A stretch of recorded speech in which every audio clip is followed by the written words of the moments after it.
Graça e paz, amados. Essa era a saudação bem característica, né, do apóstolo Paulo em praticamente todas as suas cartas, e onde Pedro e João também utilizaram, e eu também prefiro copiá-los. Amém? Vamos já iniciar nesse dia todo especial, dia 4 do mês 7, do 7º dia da semana, em que podemos descansar sem peso algum na consciência. Ou seja, Deus está nos presenteando com um dia de descanso total em meio a um século do qual nunca vimos tanta correria, por causa de tantos afazeres, né? E estamos distraídos com a própria falta de tempo. Então vamos explorar mais uma vez Hebreus capítulo 4, versículo 1. Agora temamos, pois que, porventura deixada a promessa de entrar no seu repouso, pareça que algum de vós fique para trás.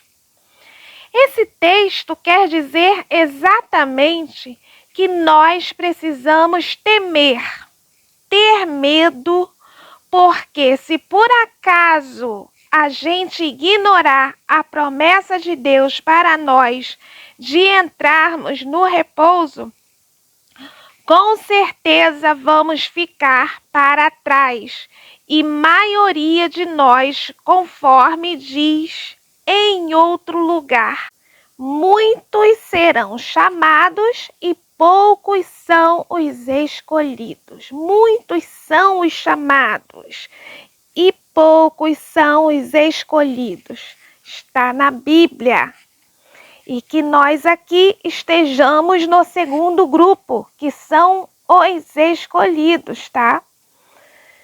Mas, irmã Cristina, não é isso que está escrito. E sim, pareça que alguns de vós fique para trás. E não certeza de que muitos fiquem para trás. E aqui o Espírito Santo nos dá o discernimento para que entendamos os mistérios do reino dos céus. Esse pareça, igreja, que algum de vós fique para trás, podemos interpretar de duas formas. A primeira é claramente a continuação da parábola para os fariseus da atualidade não compreenderem, que está descrito em Mateus capítulo 13, versículo 10 e 11, que explica esses mistérios aqui em Hebreus e todos os de difíceis interpretação. E então, em relação a esse versículo 1 de Hebreus 4, os fariseus de agora irão compreender com muito prazer. Vão se sabotar, se enganar e dizer que parece, esse parecer, que algum se perca. E eles vão dizer que não é uma afirmação e que são poucos os que se perdem, sendo que, infelizmente, são maioria. E então os fariseus já transformam a parábola antiga em palavra de Deus para seu próprio benefício, usando outras desculpas, como essa que nós costumamos a ouvir. O dia do Senhor são todos os dias. E realmente estão certos. Os dias do Senhor são todos os dias. Mas se os dias do Senhor são todos os dias, por que então não fazem os cultos de domingo todos os dias, por exemplo.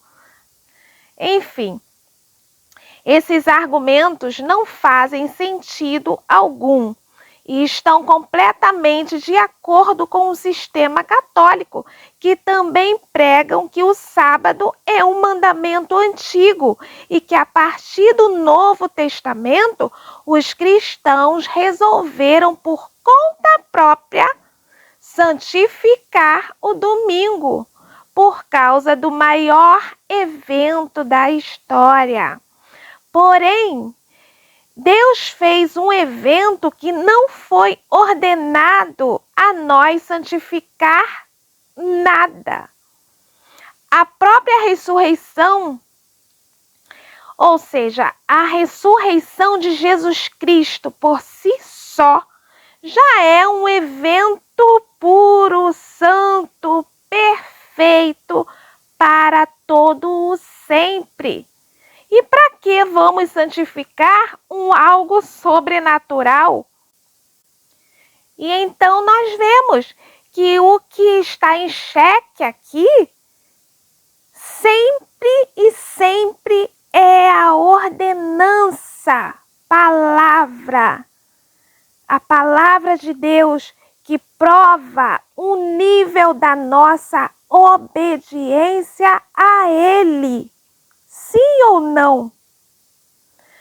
Mas Ele é onipotente, todo-poderoso, que nos provaria no tempo de hoje, em que a maioria dos empreendedores individual, aqueles que trabalham por conta própria, né, tem o seu maior lucro no dia de sábado.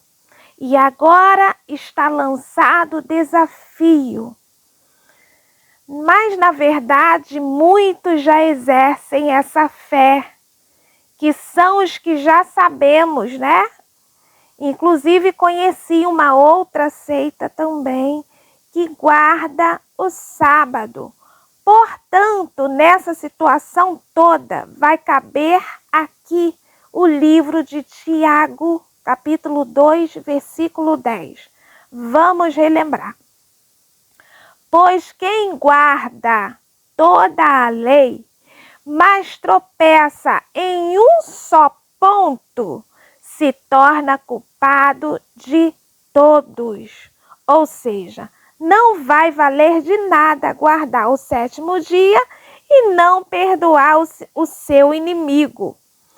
Esse seu inimigo já está indo para lá de um ponto, né? Mas vamos pensar em outra coisa. Por exemplo, ficar chateadinho, tá? Vamos assim dizer. E vice-versa. E nós que somos imagem e semelhança do Criador, o que fazemos com o cônjuge quando 20 anos fez tudo certinho, né? Fez tudo ali certinho, mas aí depois com 21 aninhos de relacionamento, o parceiro nos trai. Como que fica isso? Todas as coisas boas que essa pessoa nos fez, e até mesmo arriscando a sua vida, né? Dando a sua vida, né? Ou arriscando mesmo. Isso de nada valerá. Por quê? Porque a traição é coisa de Judas. Ok? E é isso. E com Deus, sendo outra história, é a mesma coisa, ok? É mistério, né? Enfim, se quisermos a promessa do repouso, é somente sendo íntegro.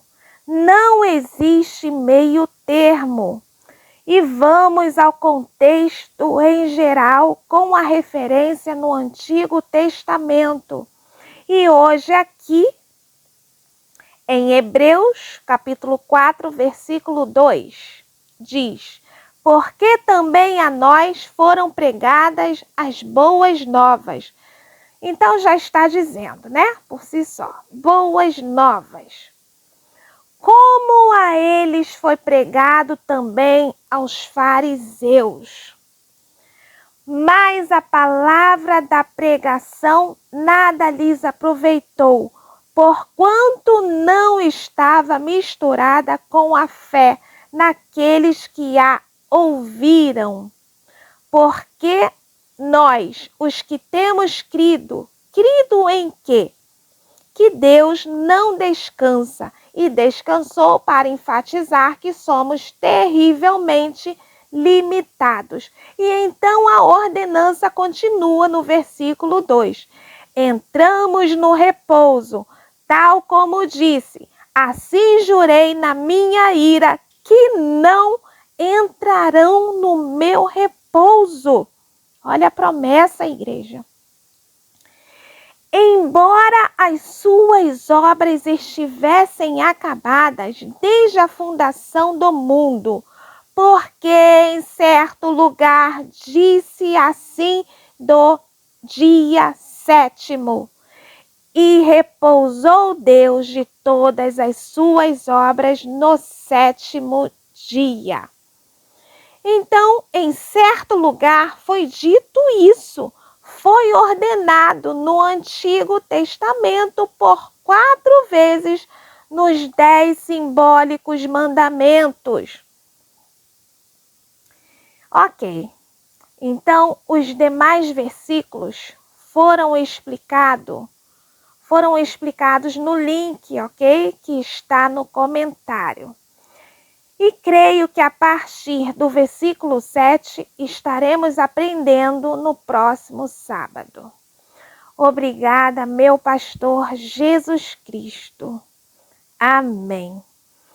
E até a próxima, segundo a vontade do Rei. Amém.